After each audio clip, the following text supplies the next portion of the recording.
I'm Ganesh, and today we'll see mains question that was asked in 2016 main exam of GS paper 2. The question reads: discuss each adjective attached to the word republic in the preamble. Are they defendable in the present circumstances? So here we see that they have asked question pertaining to the preamble of the Indian Constitution and adjectives attached to the word republic. Now, republic itself is an adjective. Anything which adds uh, value or some source, some quality. So, what are the different words? If we read the preamble to the Indian Constitution, we, the people of India, having solemnly resolved India into a sovereign, secular, socialist, democratic republic. So, sovereign, socialist, secular, democratic, and then republic. So, if we see all these words one by one, we'll understand what is the context in which these words are being mentioned here. So, the first one is sovereign. What do we mean by sovereign? Sovereign means free from outside influence. When a country takes sovereign decision, it implies that the country is acting at its own behest. It is guided by its own national interest. So India, ever since it became independent, ever since it adopted a constitution, has been acting in the capacity of a sovereign country.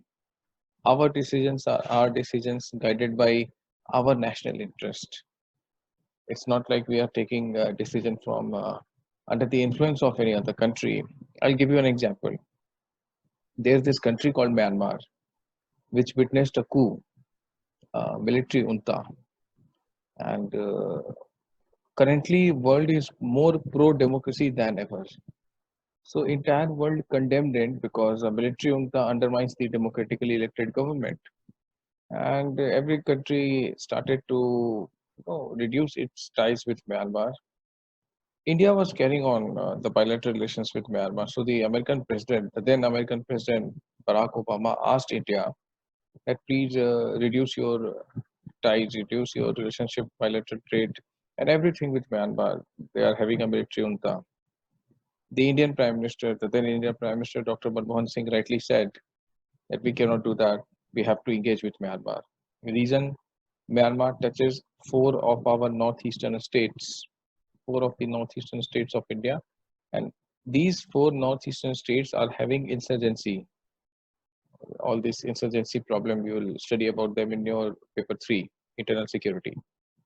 So whether we will engage with a country which is having a junta or a democratically elected government will be guided by our national interest. So despite world, despite the US having its reservation, India decided to go ahead and engage with Myanmar because we are a sovereign country and our self-interest, our national interest is paramount. Second word is sovereign postal socialist. Now, socialist actually mean that the factors of production or the means of production are either owned by the government or by the society. See, socialism is an ideology. It's a subset of Marxism. In fact, to be precise, it's the penultimate, the second last stage of communism or Marxism. It's also called dictatorship of proletariat. I'm talking in terms of purist. This is how purists define socialism and communism. But when it comes to India, it had its own version. As CEM George says, that socialism is a hat which has lost its shape because everyone wears it. So when it comes to India, it was laced with the Nehruvian ideology, and we adopted what is called democratic socialism. Now, under democratic socialism, government sector was all pervading everywhere. Comes 1991, India changes the economic policy. India adopts new economic policies under several circumstances, which we are not discussing here, that you will study in your economy paper. So, of course, socialist credentials are diluted as of now because post 1991, after the adoption of new economic policies, India has adopted a free market approach. There are sectors where private can uh, come in. Before 1991, it was not so. There was more of government sector everywhere. Post 1991, we see more of private sector. So this credential stands diluted. It's not done away with, it has become diluted. Third word, secular. See, Indian secularism differs from its Western counterpart. European secularism is different from Indian secularism because Europe had a different history than India. Medieval times for Europe was, guided by church, and church used to call all the shots. So whatever church said, the polity was framed accordingly. And it took someone like Napoleon Bonaparte to dismantle the ancient Roman Empire.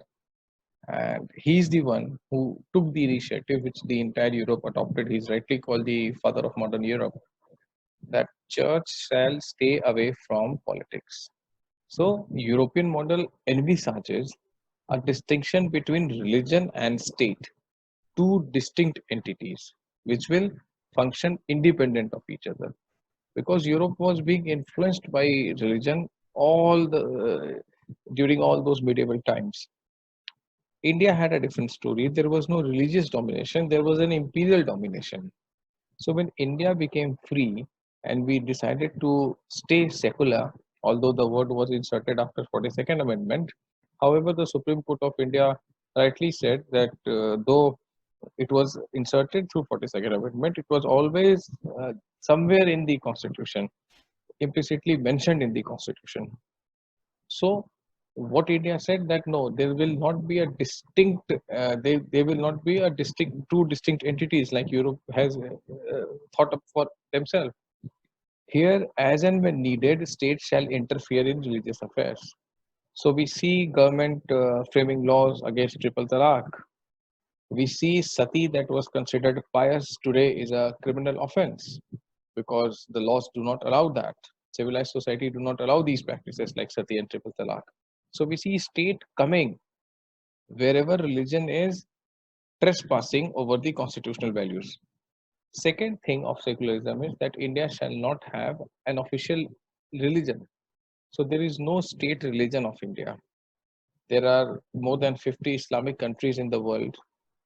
There is a Jewish country in the world known by the name of Israel.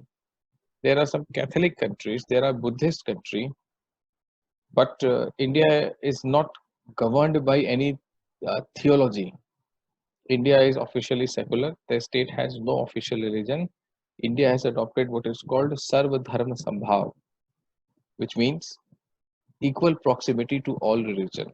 The distance that state will maintain with all religions will be equidistant, which again means that India does not abhor nor endorses a particular religion. So this is what the word secular means. So we are done with socialist, sovereign, secular. The other word is democratic. So what does democratic mean? Democratic mean when people choose their representatives. So we are being governed by our elected representatives. This is what simplest definition of democracy is. And what follows up is that there shall be periodic elections. Those elections shall be free and fair, will be governed by an independent constitutional body called the Election Commission. And India has adopted universal adult franchise. Everyone who is an adult, 18 years and above, is eligible to vote. And everyone, every citizen of India has one vote, irrespective of his or her credential.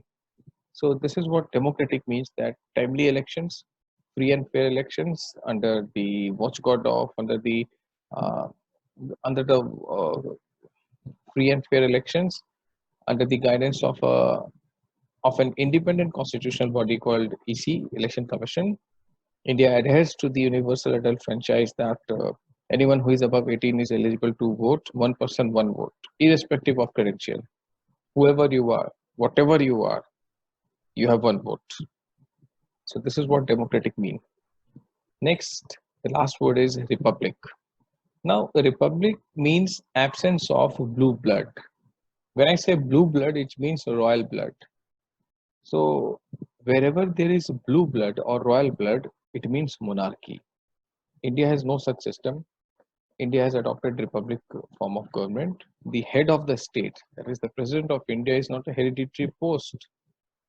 President of India is elected not by people but by the elected representatives. So he is indirectly elected. That is why we say that India is not a monarchy, India is a republic. Now, Britain is not republic because Britain has monarchy. Britain has a queen and Britain has a prince who will become king. Saudi Arabia, we say Kingdom of Saudi Arabia. Prince Salman is there. Bhutan, again, now these countries are constitutional monarchies, which means their monarchs are limited by the constitutions. Their monarchs are having a defined role as per the constitution of their countries. India has not adopted even constitutional monarchy because India has adopted republic form of government. The head of the state will be from the people, not hereditary.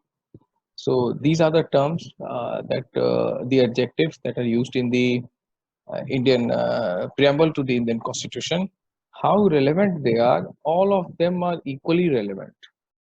When these words were written in the Indian Constitution, they stand equally relevant as of now, except for one word, that is socialist. As we have discussed this, that post liberalization, our socialist credentials stand diluted, not completely done away with, but diluted. So this was asked in 2016 main exam, and it's a very conceptual question. This is a very foundational stage of Indian polity paper 2. And whenever we study preamble, we have to study it. So it comes very handy while studying the preamble to the Indian Constitution.